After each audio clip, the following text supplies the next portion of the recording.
First contact and humiliation. The message arrived on a rainy Thursday morning at the Central Astronomical Observatory in Geneva. Dr. Elena Novak stared at her monitor, running the decryption algorithm for the 7th time.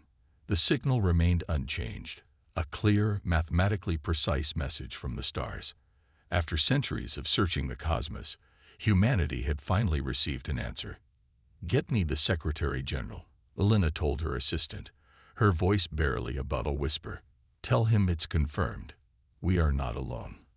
Within 48 hours, the world's leaders had gathered at an emergency United Nations session. The signal contained more than just proof of alien existence. It carried coordinates for a meeting point at the edge of our solar system and specifications for modifying Earth's most advanced spacecraft to achieve faster-than-light communication. 3 months later, the UES Horizon, Earth's hastily retrofitted flagship, approached the designated coordinates near Neptune's orbit. Captain David Chen maintained a steady hand on the controls despite the tension that permeated the bridge. "Multiple objects emerging from unknown space-time distortion," announced the sensor officer. "Configuration matches nothing in our database. The alien vessels that appeared seemed to defy physics, angular crystalline structures that absorbed light rather than reflected it." The Horizon's crew watched in stunned silence as the massive ships took formation around their comparatively tiny vessel.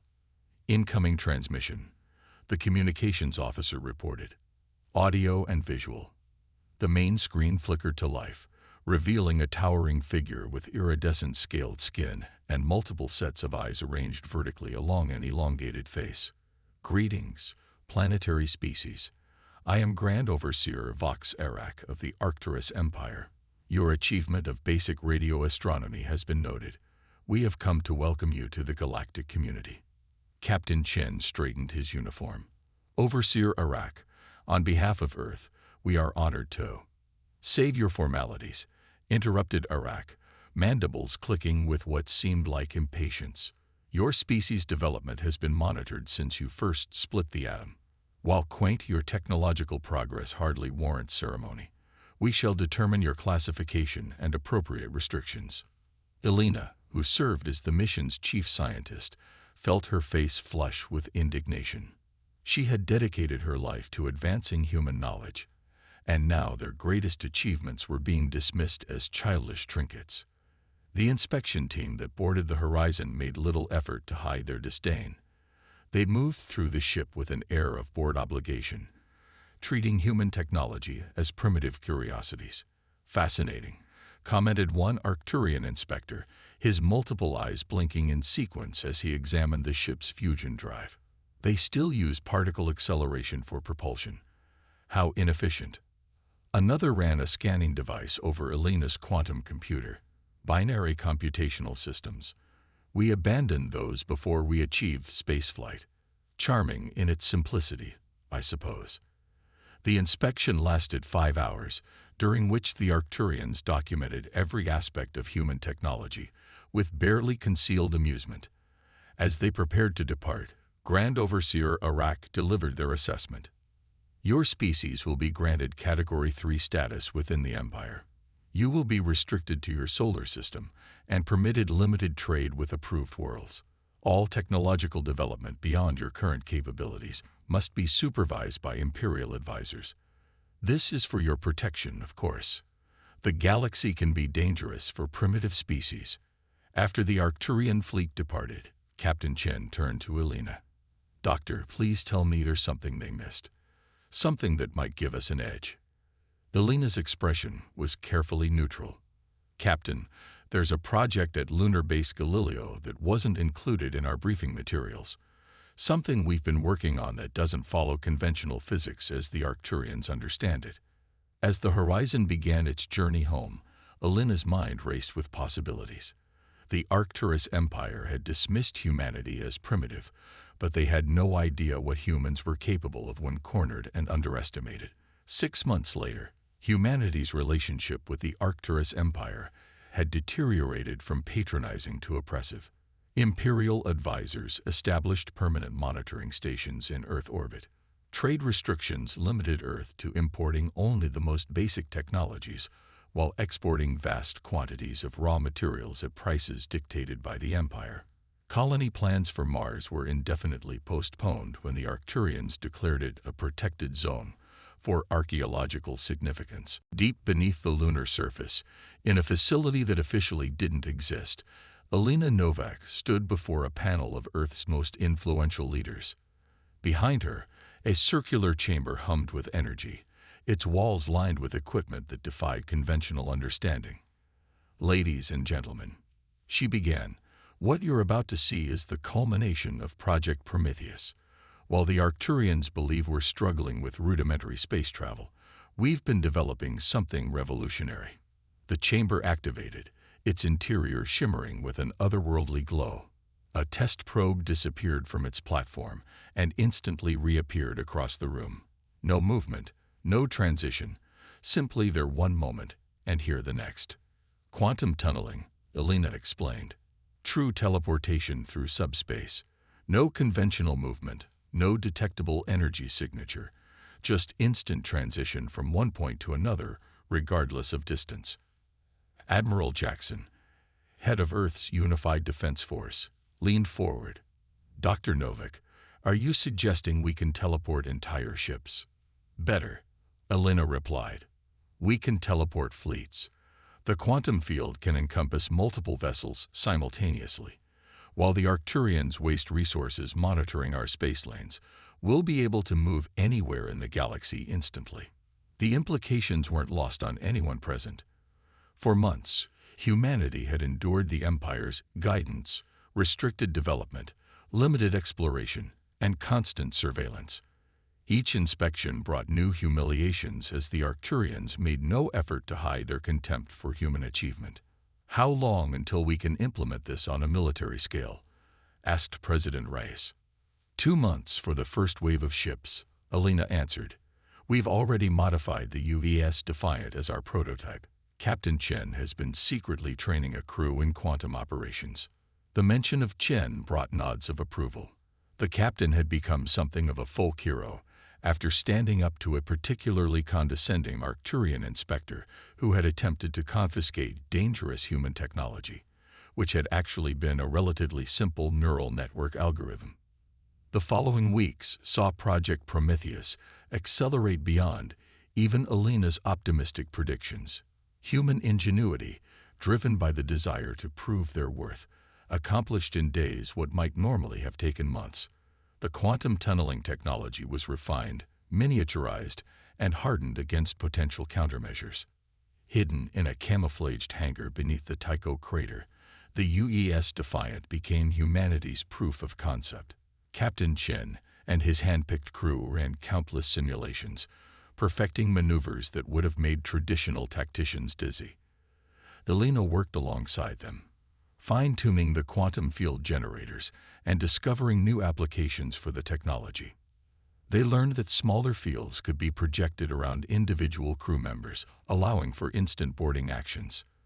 The tactical implications were staggering, but their time was running out. The Arcturus Empire's patience with humanity was wearing thin, their presence around Earth growing more oppressive with each passing day. The breaking point came when an Arcturian patrol destroyed an unauthorized research station in the asteroid belt, a facility that had been studying quantum mechanics. Their message was clear: stay within your assigned bounds or face the consequences. As Alina watched the footage of the destruction, she felt cold anger replace her frustration. The Arcturians had dismissed humanity as primitive, treating them like children playing with dangerous toys. Soon they would learn that humanity's greatest strength wasn't their technology. It was their determination to prove everyone wrong. The quantum tunneling technology was ready. The ships were prepared. All that remained was for humanity to decide when to show the galaxy exactly what this primitive species could do. The quantum revolution. The Arcturian ultimatum arrived without warning. Grand Overseer Vox Arak's imposing figure dominated the holographic projector in the United Nations Security Council chamber, his multiple eyes fixed in what might have been contempt. Humanity has demonstrated an unfortunate inability to accept proper guidance. he declared, mandibles clicking rhythmically. The Empire has therefore decided to assume direct control of Earth's technological development. All research facilities will be relocated to Arcturian supervision stations. Compliance is not optional. President Rice's response was diplomatic but unyielding. Grand Overseer, while we appreciate the Empire's concern, Earth must respectfully decline. Our sovereignty is not negotiable. Sovereignty. Arak's scaled skin rippled in what might have been amusement. You mistake tolerance for recognition, human.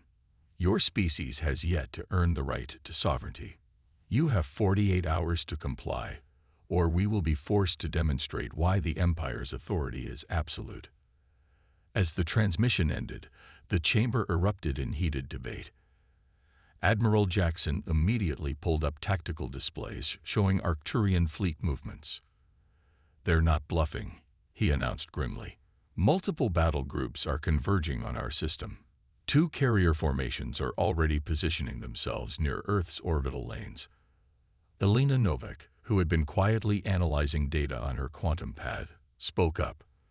"The Defiant is ready, as are the first 5 ships of the Prometheus fleet. If we're going to act, it needs to be now." President Rice surveyed the room with a grave expression. "The moment we reveal the quantum tunneling technology, there's no going back. The Arcturians will see it as proof that we're too dangerous to be allowed to develop independently." "With respect, Madam President," Captain Chen interjected via hologram from the Defiance bridge. "They already believe that. The only difference is right now, they think they can stop us easily. I say we show them exactly how wrong they are." The next 36 hours were a blur of activity. While the world's governments publicly debated the Arcturian ultimatum, the Prometheus fleet made final preparations in their lunar hiding place. Elena worked frantically to upload the latest quantum field calculations to all 6 ships. The Arcturians, true to their word, began their show of force. Their ships appeared in high orbit, energy weapons charged, broadcasting demands for immediate compliance. Their sensors, advanced as they were, failed to detect the quantum signatures building beneath the lunar surface. "All Prometheus ships report ready," Chen announced from the Defiance bridge. "Quantum fields are stable. Jump coordinates locked." Elena took her place at the quantum control station aboard the Defiant. This was the moment that would change everything. Humanity's response to those who thought them primitive and weak. "Execute primary attack pattern," Admiral Jackson ordered from Earth Command. "Show them what humanity can do." The quantum fields activated, and 6 ships of the Prometheus fleet simply ceased to exist in lunar orbit. They reappeared simultaneously at 6 different points around the Arcturian fleet, their weapons already firing. The crystalline ships, caught completely off guard, had no time to raise their shields. "Multiple direct hits," reported Captain Chen, his voice tight with concentration. "They're trying to coordinate a response. Executing secondary jump pattern now." Before the Arcturian vessels could track their attackers, the human ships vanished again, reappearing at new attack positions. It was like nothing the galaxy had ever seen, ships appearing and disappearing faster than targeting computers could track, striking from impossible angles, ignoring the fundamental rules of space combat. Grand Overseer Arak's voice crackled across all frequencies, his usual composure shattered. "What is this? What have you primitive savages done?" "We've done what humanity always does," Elena replied, allowing herself a small smile. "We've evolved." The battle for Earth lasted less than an hour, but it rewrote the rules of interstellar warfare. The Prometheus fleet's quantum tunneling technology made conventional tactics obsolete. Arcturian ships, despite their superior firepower and defenses, couldn't hit what they couldn't predict. Captain Chen orchestrated the battle like a conductor leading a symphony of chaos. The Defiant would appear broadside to an Arcturian cruiser, fire a devastating salvo, then vanish before return fire could be targeted. Seconds later, the entire fleet would materialize in a perfect sphere around an enemy battle group, unleash a coordinated barrage, and disappear again. From her station aboard the Defiant, Alina monitored the quantum fields with growing confidence. The Arcturian shields can't adapt to our attack patterns. Their defensive systems are designed to stop things moving through space. We're bypassing space altogether. Multiple Arcturian ships are powering down weapons, reported the tactical officer. They're requesting communication.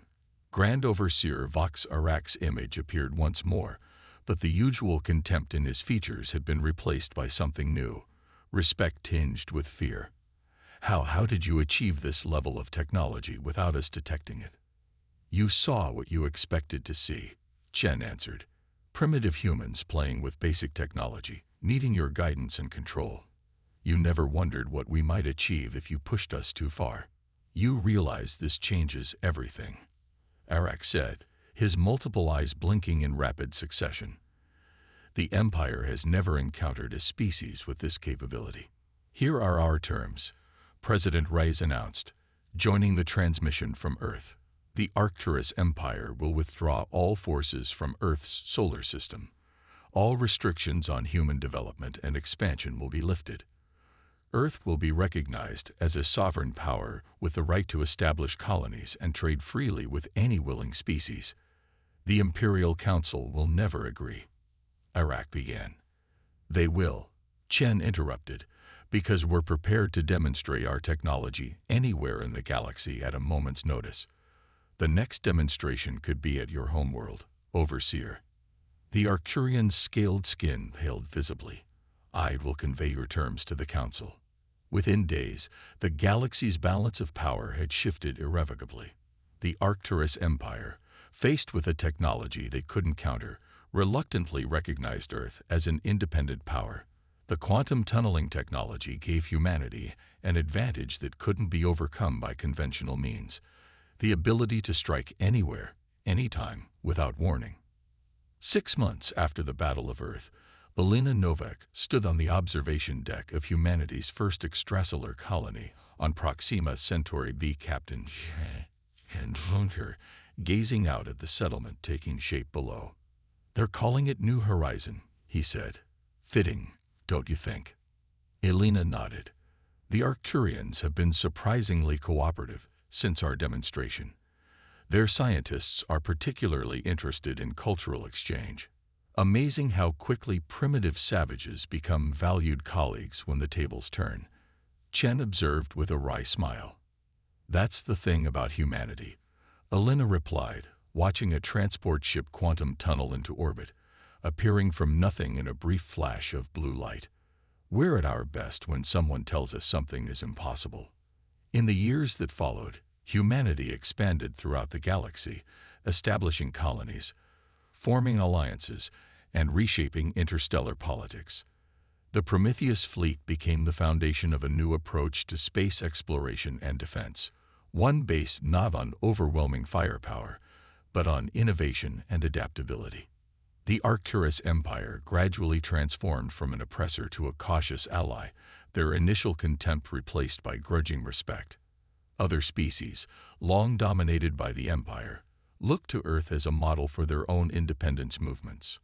The message that spread across the stars was clear: underestimate humanity at your peril. We may be young, we may make mistakes, but push us to the wall. Mock our efforts, and we will respond with ingenuity that changes the very rules of the game. This was humanity's greatest strength, not the technology they created, but the spirit that drove them to create it. A spirit that refused to accept limitations, that thrived on challenges, and that would carry them to heights their former overlords could scarcely imagine. The galaxy would never be the same again. And that was exactly as humanity intended it to be.